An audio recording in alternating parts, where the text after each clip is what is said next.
guys, I'm ElegantEnsue and welcome to another Pokevlog. So this week I'm wearing a hat because my hair's kind of terrible, so just hiding that away.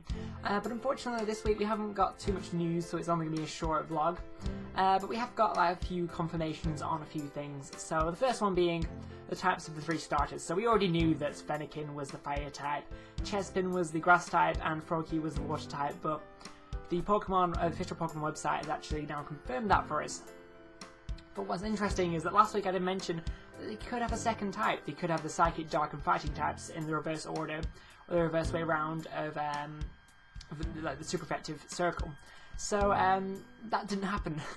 They only have one type each, which is kind of unfortunate. They could evolve to have these types, but since it was only a small idea from what moves they were using or what they would seem to be using, I kind of doubt that they will evolve into that. But a bit of speculation has come around with Froakie evolving into a water ice type, and I don't know why people seem to think this. I mean, I think the only reason I've run into ideas of why people think this is because in the trailer that Froakie uses a water type move that kind of looks like it has ice around its mouth when it's like firing out the water, which does not make sense to me, because first of all, if the water move was also part ice, if it had ice in it, that would mean the move was like a dual type move, like a water ice move, which would be a big revelation in Pokemon.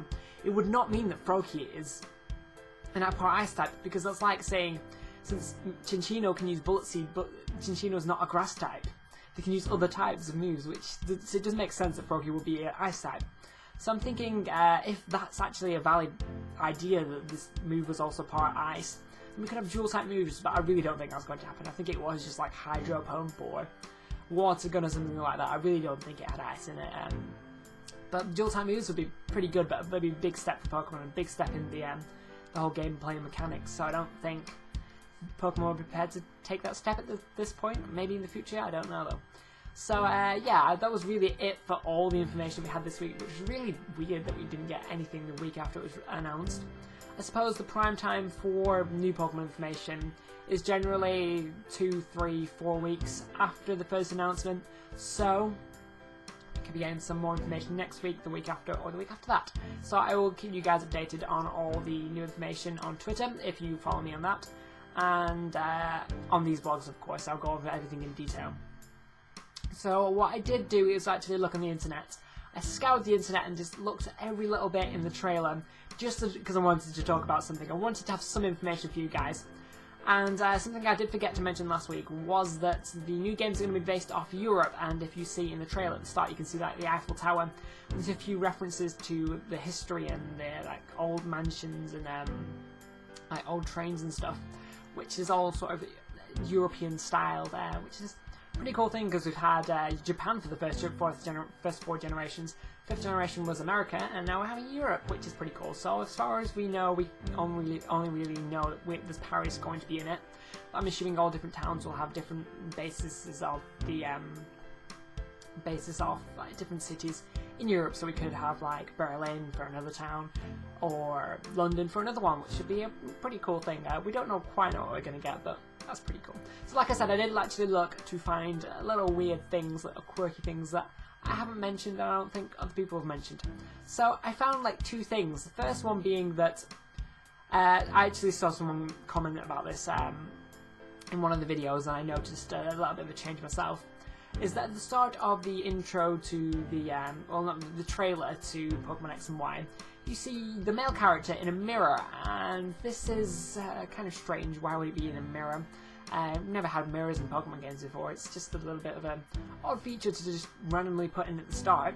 So, if you watch the trailer progress, you see the male and the female main characters playable, but then you'll see other characters that kind of look like these, but are very different from them, but they have the similar sort of style, and they're in the middle of the screen, and your character is generally in the middle of the screen that you can control.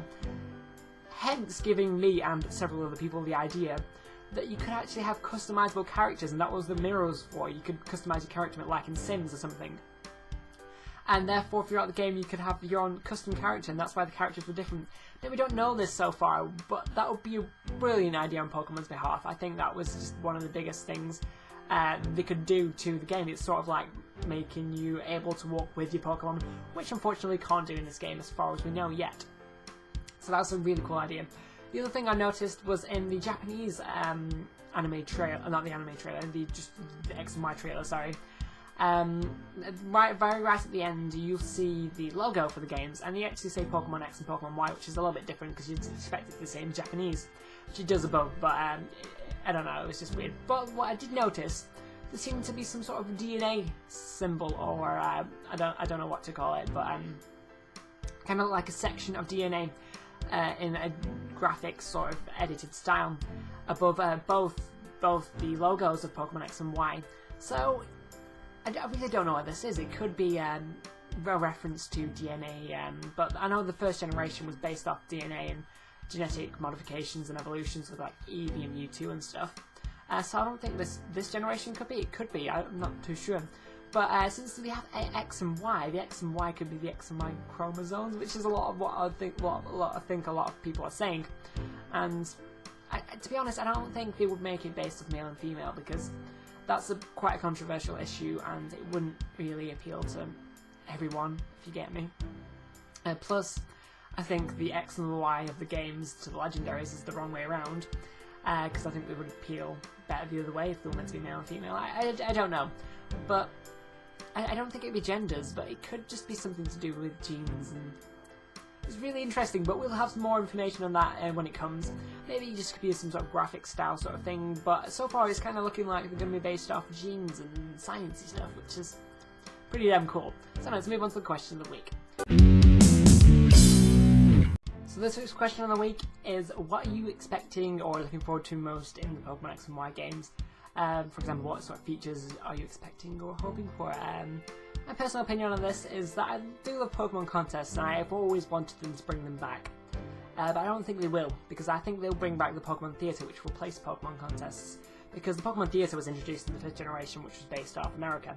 And now, since it's being based off Europe, Europe is probably the prime place you'd think to introduce the theatre into, because it's got all the history of theatre, and theatre sort of originated from Europe.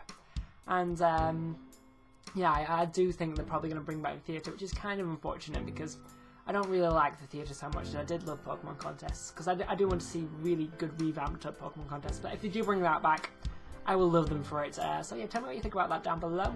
And I want to say thank you for watching. Hopefully I'll have some more information next week. I'll post anything on Twitter if anything comes during the week, which I hope it will.